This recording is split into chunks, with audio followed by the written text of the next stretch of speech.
அதே சமயத்தில் நான் முதலமைச்சராக இருக்கிறப்ப இதே மாதிரி டெல்லி சென்று பேசினப்போ இப்போ முதலமைச்சராக இருக்க என்னவெல்லாம் பேசினா தெரியுமா? நான் அவருக்கு ஞாபகப்படுத்துகிறேன். அமலாக்கத்துறை வழக்கில் இருந்து தப்பிப்பதற்காக போனாங்க, பாஜக காலில் விழுந்து மறைமுக கூட்டணி வச்சிருக்காங்க, அதனால தான் குரூப் ஃபோட்டோ எடுக்கும்போது முன் வரிசையில் நிற்க வச்சு ஸ்டாலினுக்கு இடம் கொடுத்தாங்க. இதெல்லாம் யார் சொன்னது? அவர் சொன்னது. இப்போ நீங்கள் என்ன பண்ணிட்டு வந்திருக்கிறீங்க? நான் கேட்கவா?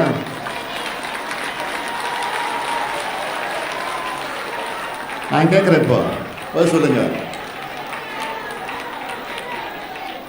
மிஸ்டர் சீஃப் மினிஸ்டர், மாண்புமிகு முதலமைச்சர்,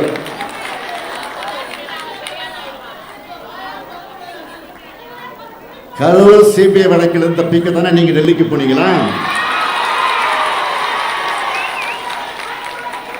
பாஜகவை உறுதியா விமர்சிச்சு பேசினா உங்க ஆட்சிக்கு ஆபத்து வந்துடுன்னு பேசவே பயப்படுறீங்களா? இந்த கேள்வியெல்லாம் கேட்டு ஒரு முதலமைச்சராக நீங்க அரசு கூட்டத்தில் கலந்துகிட்டத உங்களை மாதிரி நான் தரம் தாழ்த்தி விமர்சிக்க விரும்பல.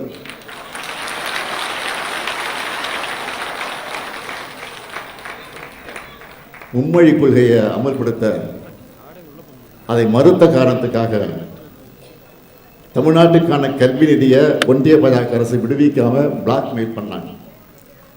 திமுக அரசு அதை எதிர்த்து போராடணும். அதில் கூட இப்போ இருக்கிற முதலமைச்சர் என்ன சொன்னார்? பாஜக அரசை கண்டிக்காம கொடுப்பது அவங்க கடமை, வாங்கிறது இவங்க உரிமை. ஆனால் பாசிசமும் பாயாசமும் எல்கேஜி யூகேஜி பசங்க மாதிரி சண்டை போடுறாங்கன்னு நக்கல் நையாண்டி பண்ணீங்கள. இப்போ நீங்கள் மட்டும் என்ன பண்ணிட்டு வந்திருக்கீங்க? நிபந்தனைகள் இல்லாமல் நிதியை கொடுக்கணும்னு தான் நீங்கள் கேட்டிருக்கீங்க. இப்படி தான் செய்ய முடியும்.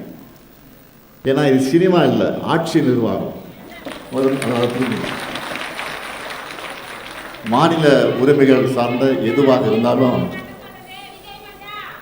மாநில உரிமைகள் சார்ந்த உரிமைகள் எதுவாக இருந்தாலும் திராவிட மாடல் அரசு போட்டு தந்த ப்ளூ பிரிண்ட் படிதான் யாராக இருந்தாலும் செயல்பட முடியும். செய்திகளை உடனுக்குடன் தெரிந்து கொள்ள கீழ்கண்ட கேபிள் மற்றும் டிடிஹெச் நெட்வொர்க்குகளில் எம்நாடு செய்தி தொலைக்காட்சியை காணுங்கள். பாதகம் செய்பவரை கண்டால் நாம் பயம் கொள்ளலாகாது பாப்பா.